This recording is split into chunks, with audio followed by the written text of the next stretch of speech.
I had been with Lucas Bennett for 8 years, from the days when he was unknown to the moment his name echoed across Northbridge. But the day before our engagement, I fell off a cliff. The doctors diagnosed me with permanent memory loss. In the hospital room, Lucas looked at me, my face blank and dazed, and chuckled. He casually yanked his driver over and said, "This is the man you've been with for 8 years. Since he's been driving for me for so long, I'll cover your medical expenses."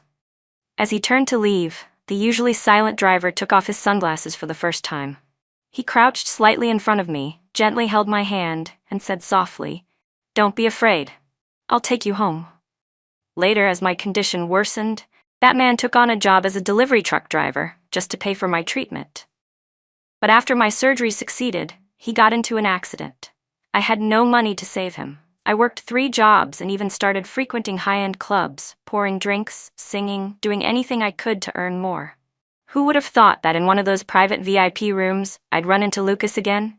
He grabbed me by the wrist, pulling me up from the floor where I was kneeling to open a bottle. His eyes, bloodshot, carried disbelief. "Are you insane? He's just a driver. I'm the one you belong to." The sharp scent of disinfectant filled my nose. My head throbbed like it was about to split. When I opened my eyes, I saw Lucas Bennett standing by my bedside, frowning. "Doctor, she's awake." Seeing my confused expression, Lucas hesitated and looked at the doctor. The doctor immediately shook his head. "Mr. Bennett, when Miss Lynn fell from the cliff, her head suffered severe trauma. It's highly unlikely she'll regain her memories." Hearing their conversation only made me more confused. I looked around and realized I was in a hospital room. The man in front of me was Lucas Bennett, the same man I had stayed beside for 8 years, from obscurity to now being the renowned CEO of the Bennett Corporation. But what shocked me most was that when Lucas heard the diagnosis, a flash of delighted disbelief crossed his eyes. "You mean, she really can't remember anything?" he asked. The doctor froze. "Mr. Bennett, please don't get too excited. If she returns to a familiar environment, there's still a chance she might recover her memory." Lucas narrowed his eyes and studied me. "So what you're saying is, as long as she doesn't go back to her old environment, she won't remember?" What were they talking about? I hadn't lost my memory at all. I tried to speak, but the words caught in my throat. Nothing came out. Anxious, I reached out to grab Lucas, but to my surprise, he stepped back, avoiding my hand. "Didn't she lose her memory?" he said. "Why can't she even speak?" The doctor quickly picked up the scans and examined me again. After checking, he frowned and said, "It's likely aphasia caused by brain trauma. With proper treatment, her speech should gradually return." Hearing that, Lucas lost all patience. "So she's awake, aware, nothing serious then. Don't waste my time." Just then, his driver entered with someone else and respectfully handed Lucas a set of car keys. "Mr. Bennett, Miss Lancaster has arrived." A gentle breeze carried in a delicate fragrance as a stunning woman stepped into the room. Vivian Lancaster, Lucas's secretary. She had only been transferred to his side in the past few years. Rumor had it she was a wealthy heiress returning from overseas, a capable businesswoman. But outside the office, her relationship with Lucas was highly ambiguous. The last few arguments I'd had with Lucas were all because of her. Seeing her now, I couldn't help but clench my fists. Vivian glanced at my pale face and simply gave a soft laugh. Then she blatantly wrapped her arm around Lucas's. "If you don't leave now, Mr. Bennett, you'll be late for Mr. Bennett Sr.'s birthday banquet." Looking at my confused expression, something seemed to click in Lucas's mind. He leaned over and whispered something to his driver, then suddenly pushed the man toward my bedside. "Zach Simmons has been with you for 8 years. After everything that's happened, he's yours now. I'll give you a few days off. Take good care of her." With that, Lucas tossed a check on the table, then casually wrapped his arm around Vivian Lancaster's waist and walked out without even glancing back. Staring at the absurd scene in front of me, I froze in disbelief. Then my gaze slowly shifted to the man who had just been pushed toward my bedside.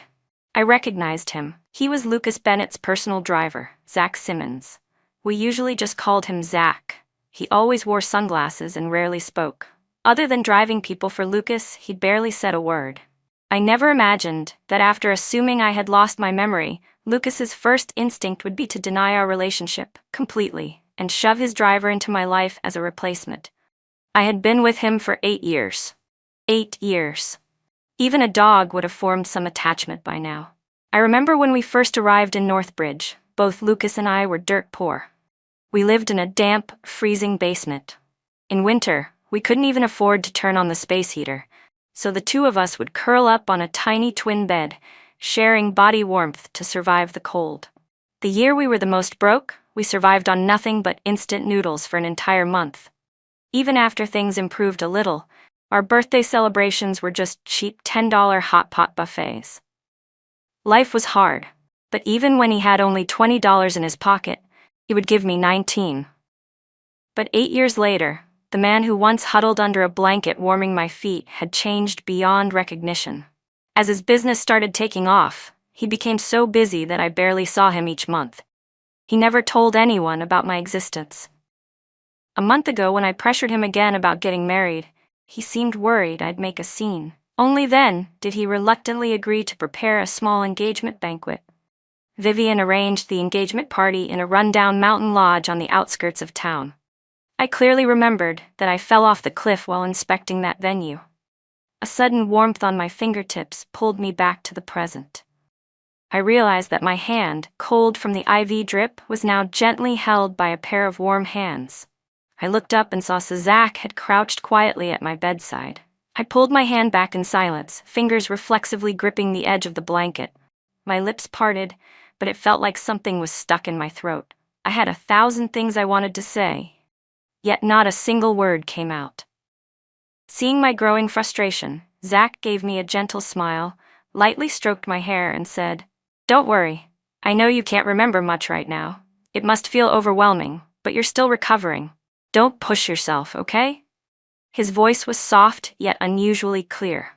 He took off the sunglasses he always wore, and under the harsh hospital lights, his amber eyes looked especially warm. I had heard that his eyes were sensitive to light, which was why he wore sunglasses all year round. This was the first time I had ever clearly seen his face. His brow bone was prominent, nose straight, and jawline clean and defined. He looked nothing like the silent, middle-aged driver I had imagined. He was maybe 23 or 24, definitely younger than Lucas.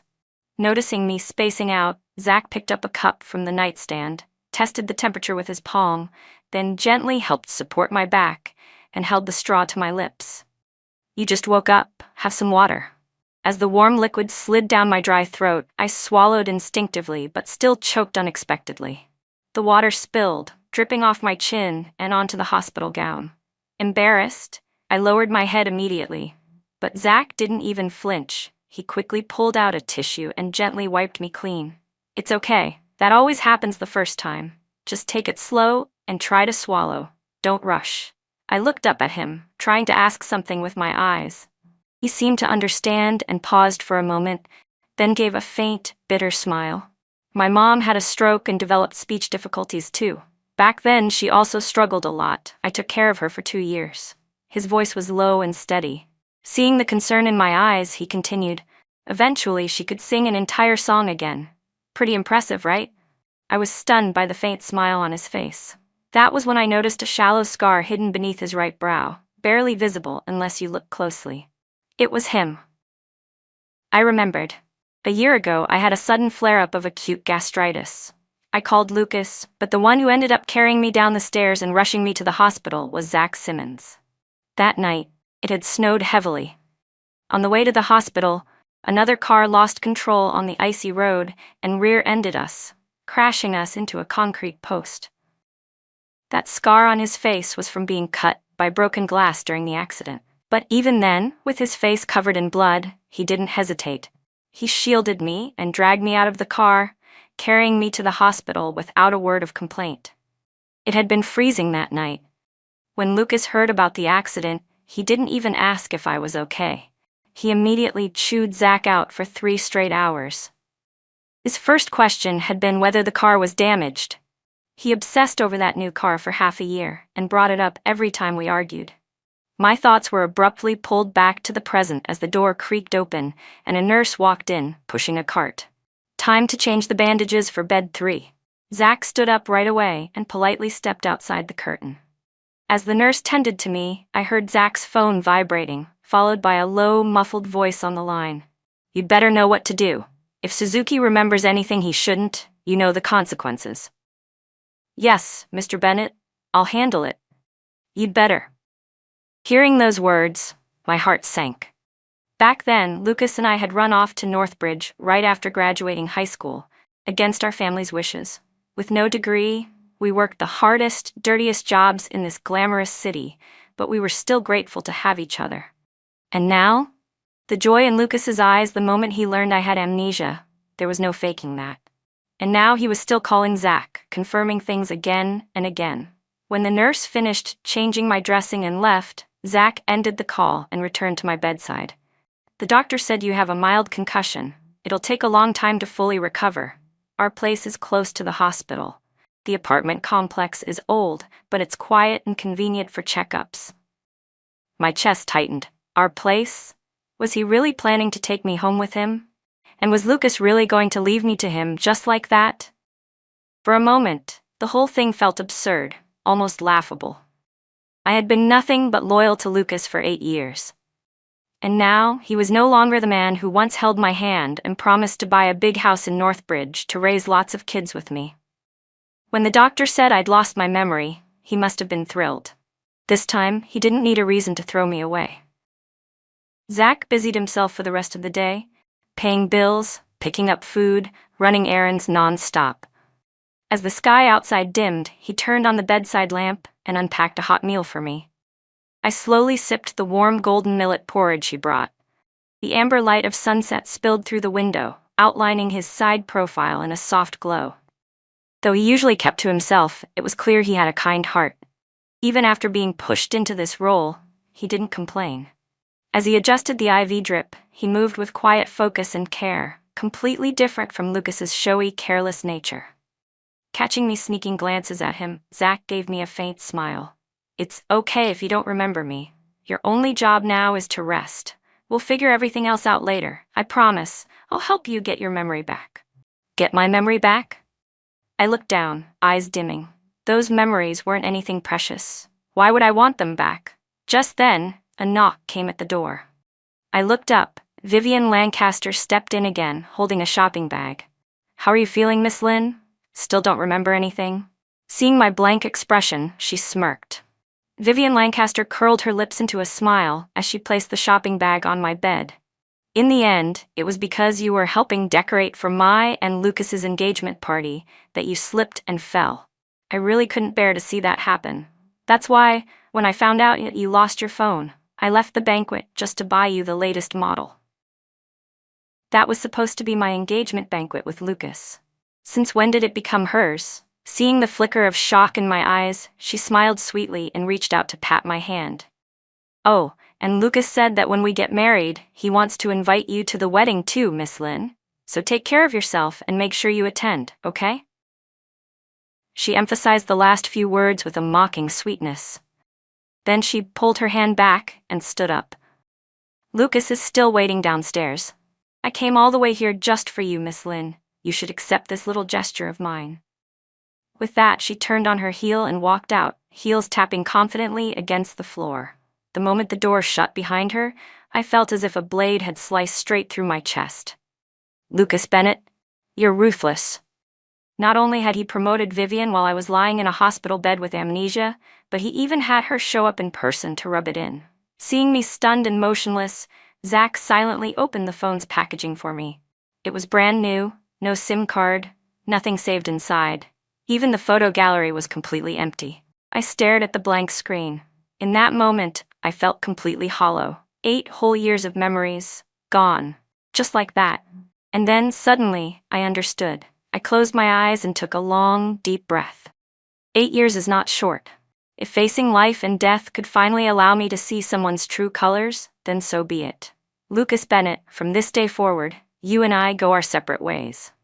A few days later, I was discharged from the hospital, but since Lucas and I had been living together, I couldn't go back to that apartment.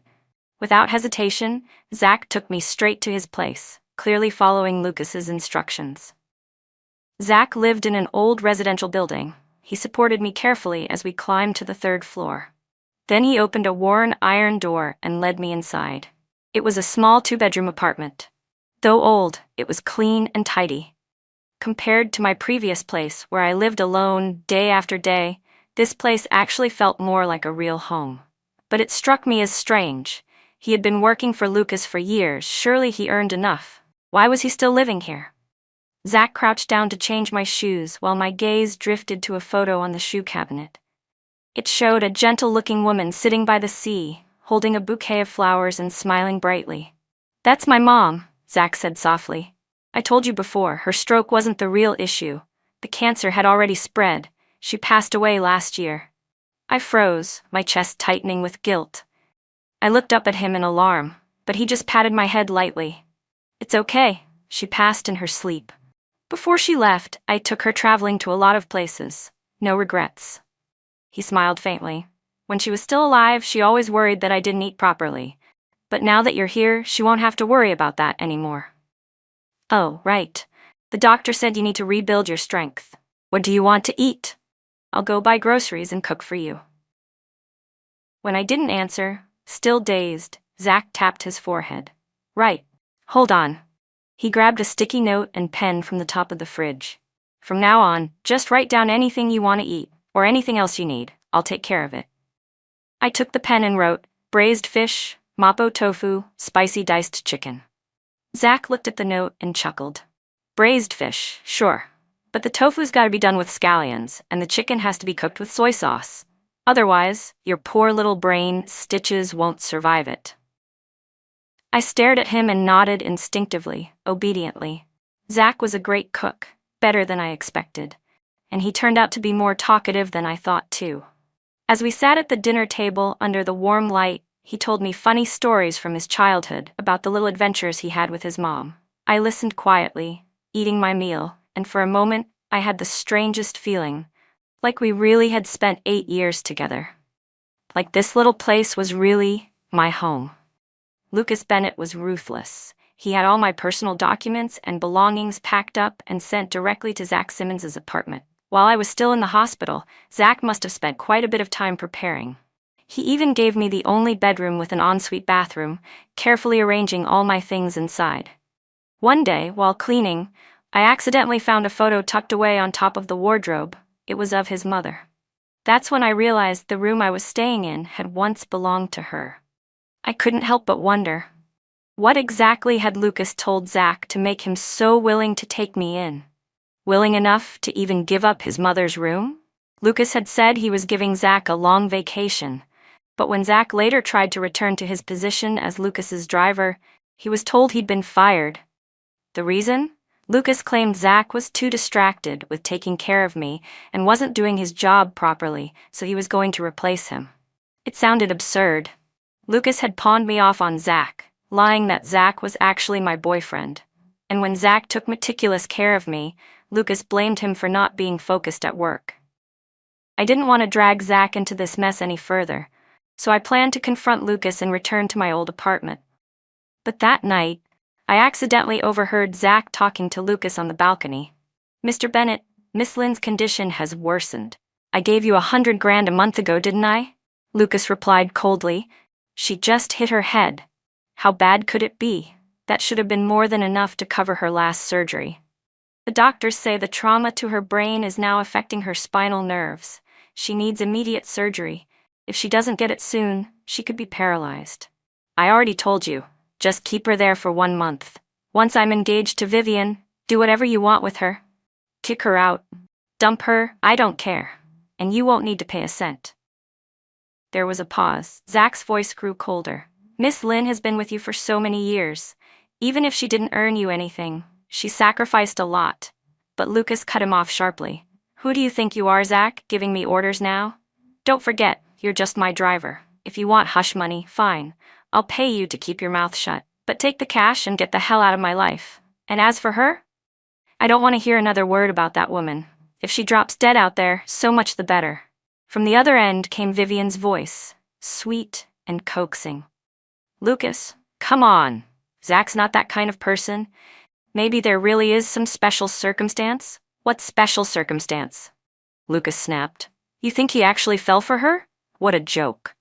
The call abruptly ended. Silence blanketed the balcony for a long time. I clenched my fists and quietly returned to my room. No wonder Zach had looked so off when he accompanied me to my checkup a few days ago. He didn't want me to worry, so he told me everything was fine. But the truth was that my condition hadn't improved at all. In fact, I was suffering from complications due to the concussion. Zach never brought up that phone call, never mentioned any of it to me. Instead, over dinner that evening, he hesitated for a long time before gently telling me I would need another surgery in 2 weeks. He spoke calmly, assuring me the procedure wasn't too risky and would help address the side effects I was experiencing. But the entire time, he didn't say a word about the cost. I shook my head and scribbled a few words on a piece of paper. Too expensive. I don't want the surgery. Zach paused for a moment, then casually ladled some soup into my bowl. You don't need to worry about money. I've worked as Mr. Bennett's driver for years. I've saved plenty, you just focus on getting better. I stared at him, unsure of what to say. Because of his mother's cancer, he probably hadn't been able to save much over the years. And now, he was shouldering the burden of caring for me, a ticking time bomb that Lucas had dumped on him. For years I had been picking up odd jobs to support Lucas. And when his business finally took off, he forbade me from working, and insisted I just use his credit card. So I didn't have any savings either. Judging by the way Lucas acted last night, he clearly had no intention of helping me. He wanted me to disappear on my own. But really, when I thought about it, why was any of this Zach's responsibility at all? Why should he be the one to carry the burden of my failed life? I wrote a few more words on the paper and handed it to him. Zach Simmons, were we really together for 8 years? He froze for a moment, then his eyes softened. Of course. But he clearly hadn't understood what I really meant. Wanting to push him away as quickly as possible, to make him realize I was nothing but a burden, that night while he was showering, I quietly slipped into his bed. The moment he climbed in and touched me under the covers, he nearly jumped out of his skin. Emily, why are you in my bed? I stared directly into his eyes and pulled out another slip of paper I'd already prepared. Weren't we together for 8 years? What's wrong with sleeping in the same bed? In that instant, I saw panic flash across his face. Even his excuse was pitifully weak. The doctor said you still need rest. It's better if you sleep alone. I. Moonlight poured through the window, casting a glow on the tips of Zach's ears, which had turned bright red. I got out of the bed, looked at him, and wrote, Zach? I've regained my memory. Thank you for taking care of me all this time, but we have no real connection. I can't drag you down any longer. I'll leave tomorrow morning. He stared at the note, his body visibly tense. Then, slowly, he gripped the paper tightly and fell into silence. But just as I stepped past him to leave, he suddenly grabbed my wrist. If you really want to leave, he said hoarsely, at least wait until after your surgery. I shook my head and tried to pull my hand back, but he held on. What if I told you? The reason I applied to be Lucas Bennett's driver in the first place because of you? Would you still leave? I turned back to him, stunned. In the moonlight, he lowered his head ever so slightly. Then he let go of my wrist and gazed at a paper crane resting on the nightstand. You probably don't remember. 6 years ago, you saved my mom's life. I froze. 6 years ago? Following his gaze, I looked at the crane. The wings were a little worn, the edges slightly yellowed, but the folds were still intact. I frowned and carefully unfolded it. Inside, written in blue pen, was a line of text, wishing Auntie a speedy recovery, Emily. And just like that, memories flooded back like a dam bursting. It was a chilly late autumn 6 years ago. I had been at the hospital taking care of Lucas, who had a fever. On a bench in the corridor, a high school boy was trembling as he stared at a hospital payment slip. He wore a faded school uniform. His fingers were scraped and raw, his whole body like a fragile blade of grass barely holding on. How much more? I had asked. He looked up, eyes the color of amber filled with bloodshot veins. 20,000, he rasped, his voice broken and barely audible. Besides the panic, I could feel a deep, helpless despair radiating from him. I had just received my part-time paycheck. There was 30,000 yuan in my bank account. Half an hour later, I paid the deposit for his mother's surgery. I also gave him a paper crane with my name and address inside. Pay me back when you have the money. Later, when Lucas noticed the money missing from my account, we had a huge fight. But eventually, I had let it go. Bathed in the moonlight, I looked at Zach carefully and finally saw traces of that boy from 6 years ago. Who would have thought that the trembling teenager back then had grown into such a strong, dependable man? So, it was you. The moonlight outlined Zach's features. His voice was low, tinged with a hint of self-mockery. But you know what? There was no address in that crane. I thought I'd never find you again. He paused, then continued. After college, I happened to see you enter the Wanjia building. I thought you worked there, so I applied for a job as a driver. HR assigned me to Lucas Bennett, and by coincidence, my very first task was to pick you up from your apartment. As his words fell, the memory clicked into place. A wave of aching sorrow suddenly surged in my chest. I had never realized that one simple act of kindness from me could be remembered by someone for 6 whole years. Yet the man I spent 8 years with, day in and day out, had treated me like nothing more than a burden. Zach took a deep breath, then crumpled the note in his hand and tossed it into the trash. So don't say you're dragging me down, he said. This is me repaying a debt. If you leave now, my mom's spirit will come back and smack me in a dream. The air between us shifted, and I couldn't help but laugh. After that night, I didn't bring it up again. Instead, I followed Zach's arrangement and checked into the hospital early to prepare for surgery. During the recovery period, I didn't sit idle. I spent my days studying from exam prep books.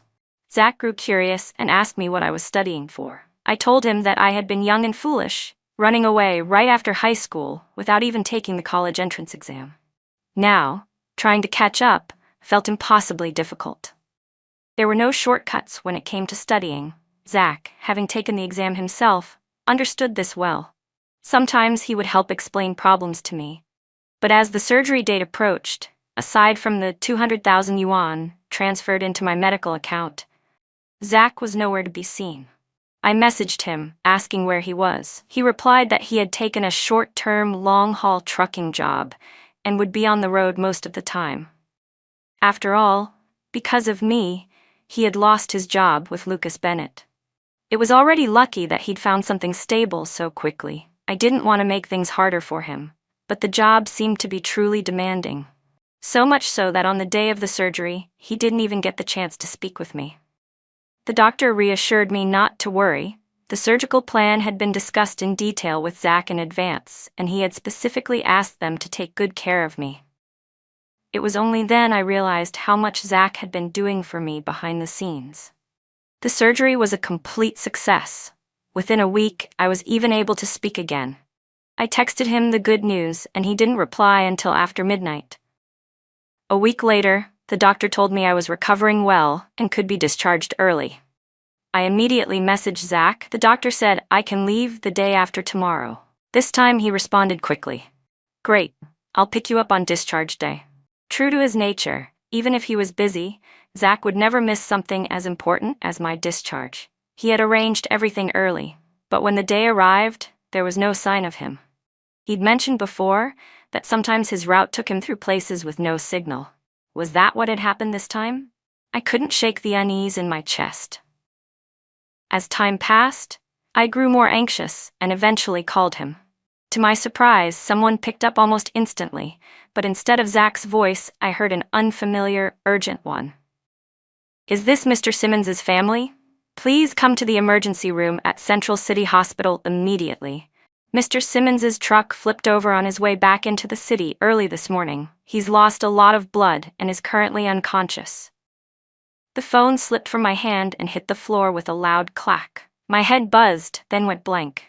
In the next second, I ripped out every needle from my arm and ran straight to the emergency room downstairs. When I saw Zach lying on the stretcher covered in blood, I nearly fainted. A nurse rushed over and caught me. Don't pass out, are you his family? We need you to sign the consent forms. He doesn't have much time left. I'll sign. Only after they wheeled Zach into the operating room did I collapse to the floor. Around me, I could still hear people whispering. That driver, so young, but he pushed himself way too hard. slept only 4 hours a day, and worked non-stop. Even the healthiest body can't take that. Apparently, he took out a loan and was rushing to pay it back. They say it wasn't even his fault. He swerved to avoid a car crash and ended up flipping the truck.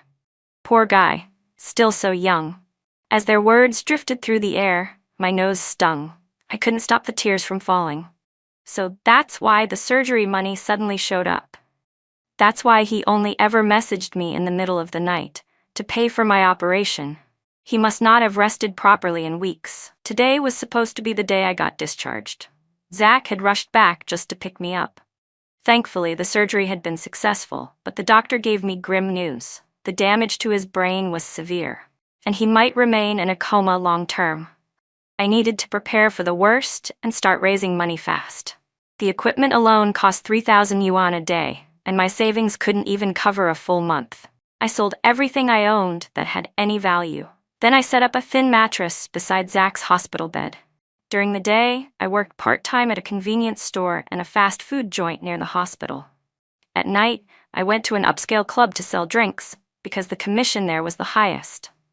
The lights at the club were harsh, and the music pounded so loudly my skull felt like it was splitting. But I didn't have the luxury to care. Dressed in a tight uniform dress, I knelt on the carpet of a VIP room, head down as I opened a bottle of wine for a customer. Well, if it isn't Emily Lin. A familiar female voice rang out from above. I froze. Slowly, I lifted my head and met Vivian Lancaster's mocking gaze. She was holding Lucas Bennett's arm, looking down at me like I was dirt. "I heard you've been working all over the place lately," she said, smirking. "What, Zach Simmons can't afford to take care of you?" She let out a snide laugh and nudged a wine bottle near me with the tip of her heel.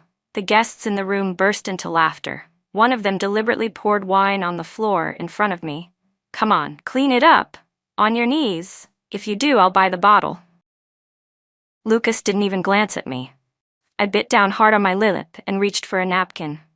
But before I could touch the floor, a leather shoe stomped down on the back of my hand. "Who said you could use your hand? Lick it clean." The man grinned cruelly. My eyes burned with humiliation, but I still managed to squeeze out a smile. "Yes, sir." Just as I leaned forward, a furious voice boomed from behind me. "Get the hell out, all of you." The entire room fell silent. Even Vivian's face went pale. "Lucas, what are you doing?" she asked, but Lucas didn't answer. Instead, he picked up a bottle of wine worth 100,000 yuan from my tray and smashed it over the man's head. His blood-red eyes swept across the stunned guests. Out. Terrified, everyone scrambled to leave. Within seconds, only Lucas and I were left in the room. I tried to stand up and leave too, but he grabbed my wrist and yanked me off the ground. I staggered but managed to stay upright. When I looked up, I was met with his burning, furious eyes. "Emily, do you really not remember who I am?" I lowered my head respectfully. "Of course I remember, Mr. Bennett. I fell off a cliff while decorating the engagement party for you and Miss Lancaster. You paid my medical bills. Miss Lancaster gave me a phone. I will never forget the kindness you both showed me." Seeing the woman who once clung to him now speaking with such humility and distance made something in Lucas's chest twist violently. He had wanted to get rid of her. He had already decided not to care anymore. Everything she was saying now should have benefited him. But hearing those words come from her mouth made his heart ache in a way he couldn't explain. His eyes turned red as he stared at me in disbelief. But before he could speak, I quickly added, "But Zach has nothing to do with you. I'm only working this job to try and save his life. He took a trucking job to cover my surgery, got into an accident, and he's still lying in the hospital. Please, Mr. Bennett, just let me go this once. Zach is waiting for me. He needs me." The way I called him Zach, so intimately over and over again, made Lucas feel like a complete fool. He scoffed, eyes filled with bitter mockery. "Let you go? Emily, he's just a driver. Have you really forgotten who the man is that you spent 8 years with?" But even as he said the words, Lucas froze. He had never imagined that one day he would be desperate for her to acknowledge what they once had. He didn't know why, but knowing that the woman who once loved him so fiercely was now being cherished by his own driver, it tore something inside him. He wanted to scream, to destroy Zach Simmons with his own hands. Emily was his. What right did Zach have to steal her away? He was just a damn driver. What right did he have to make Emily kneel on the floor to serve drinks for the sake of saving him? You must be joking, Mr. Bennett, I said with a calm smile. Didn't you personally tell me that for the past 8 years I've only ever been with Zach Simmons, that you and I never had any connection? If that's true, then why don't we even have a single photo together? Not even one message. Lucas stiffened, as if struck by lightning. No connection. That's right. After all this time, in order to fully cut ties with me, he had erased everything, every photo, every message. He even told someone to throw away my broken phone. If something had happened to me, the police wouldn't have had any reason to contact him, because every trace of our relationship had been wiped out by his own hands. Seeing him like that, shocked and shaken, I felt nothing. My heart was quiet, like still water. I gently pulled my wrist from his grip. Mr. Bennett, do you still need anything to drink? If not, I have work to do and should head to another room. I stepped back, gave him a deep bow, then picked up the remaining bottles from my tray and turned to leave. But just as I opened the door, I heard his teeth grinding as he spat out, "Leave the drinks." I turned back, nodded respectfully, and placed all the bottles on the table. Then I knelt again and opened them one by one. "Thank you for your patronage." Lucas didn't say a word. His red eyes followed my every movement as I finished my task. Even when I got up and bowed again before leaving, he remained silent. The moment I stepped out of the room, I heard the violent sound of bottles shattering inside. I glanced sideways. He had swept every single bottle off the table, sending them crashing to the floor. Lucas sat slumped on the couch, gripping his hair in agony, completely consumed by helplessness. I didn't look back. I went to the manager, signed out the bill, picked up a fresh tray of drinks, and headed to the next private room. After a long night of work, I finally returned to the hospital. But Zach was gone. Panic surged through me. I immediately asked a nurse, but she told me that because of his rare blood type, Zach had been identified by long-lost relatives. They had come to the hospital earlier that day and taken him home. "Don't worry," she said. "That old gentleman is from a very prestigious family in Northbridge. Their medical resources are leagues above ours, all imported equipment. I heard they even flew in specialists from around the world for consultation the same day. But I thought Zach's father passed away when he was young," I muttered. "He was raised by his mom." "Oh, and about the hospital bill," she added, seeing me pull out a card. "The old gentleman already said someone from his family would pay the rest. You don't need to worry." I shook my head. "It's not the same." In the end, I still left the card with her, then turned and walked out of the hospital. With Zach taken away and no way to reach him, I had no choice but to return to his apartment. That night, I searched the name of the old gentleman.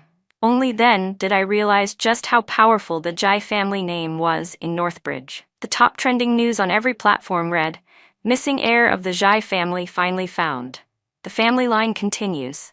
Jai patriarch brings grandson to pay respects at adoptive mother's grave. I clicked on the headline and saw Zach's photo next to that of the old man. They looked exactly alike. A perfect match. There was no doubt. He really was their grandson. As I stared at the screen, I finally let out a breath of relief. Thank God. Zach is safe now. Meanwhile, Lucas couldn't sleep after leaving the club. He tossed and turned until he found himself standing in front of the floor-to-ceiling window in his apartment, a half-burned cigar in hand, the ash slowly lengthening between his fingers. He looked down at the street below, at the two young figures walking side by side into the night. Suddenly, the curling ash reminded him of the 8 years he'd spent with Emily. Seemingly solid, but one touch, and it crumbled. He thought back to the respectful bow she gave him in that private room, and his chest tightened. He crushed the cigar between his fingers. The sparks seared his skin, but he couldn't tell which hurt more, the sting on his hand or the dull ache in his chest. "You're still upset, aren't you?" Vivian said sweetly as she approached, a glass of red wine in hand. Her perfume was cloyingly sweet as she leaned in close. Lucas glanced at her manicured nails and, without warning, remembered how Emily used to patch him up. Her hands always had a faint smell of instant noodles, grease stuck under her fingernails. Back then, she always smiled and said, "It's okay." But now, when he smiled at others, that light in his eyes was gone. He brushed Vivian Lancaster aside and walked into the deepest part of his house, pulling out a yellowed photograph. In it, I was standing on tiptoes, helping him straighten his tie. That had been the day he started working at a big corporation, earning just 3,000 yuan a month. Now, 3,000 yuan wasn't even enough to buy a bottle of wine in his eyes. It was the only photo we had ever taken together. He had deleted all the digital versions, but somehow he had kept this one physical copy. Ash from his cigarette suddenly fell onto the photo. As he reached out to brush it off, he realized the burn had landed right on my face. In that moment, an inexplicable panic overtook him. It felt like the woman who once loved him, as if he were her whole world, was about to vanish from his life for good. He rubbed at the scorched corner again and again, but the burn wouldn't fade. A heaviness settled in his chest. He threw on a coat and rushed out the door. Vivian, still stunned, called after him. "Lucas, it's the middle of the night. Where are you going? Send me Zach Simmons's home address. Now." Even though it was already late, Lucas sped through the night in search of me. But it was too late.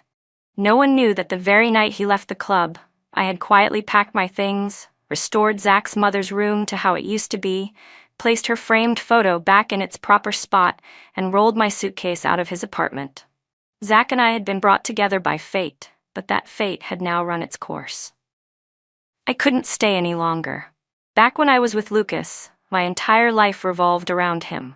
I never had my own direction, my own plans, and even when I stayed with Zach, he was the one taking care of everything.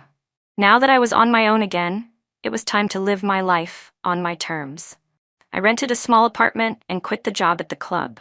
During the day, I worked at a convenience store.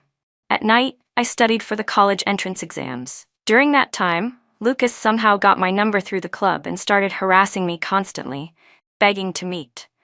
I was so fed up, I canceled the number and got a new one. But by doing that, I also lost contact with Zach. All I could do was occasionally catch glimpses of him in the news. I heard he'd woken up and had taken over the entire Jai family business in Northbridge. Every time he appeared in the media, it was alongside the Jai patriarch, attending business banquets, signing big deals. Ironically, Lucas's company had always depended on the Jai family's connections. When he saw that his former driver was now the head of the Jai empire, Lucas was furious. Social media blew up with headlines like, "Zach Jai and Lucas Bennett face off at business gala," and "Jai versus Bennett, sparks fly." Soon, Lucas's Wanja group was exposed for financial mismanagement and embezzlement. As the business crumbled, stock prices plummeted, and the company hovered on the edge of bankruptcy until it was acquired by the Jai family, saving only a sliver of its assets. Lucas himself ended up in prison for economic crimes. But none of that had anything to do with me anymore. I focused on earning money and studying. 3 years later, I completed my bachelor's degree in financial management and left the convenience store. I joined a finance company and soon began preparing for my master's. My goal was to study abroad after graduation, to explore international markets. I got accepted into my dream school. One day, while consulting with my professor about overseas finance programs, I bent down to pick up some documents, just as a gust of wind blew through the open window, scattering my resume pages across the floor. I instinctively reached for them, only for a slender hand to catch them mid-air.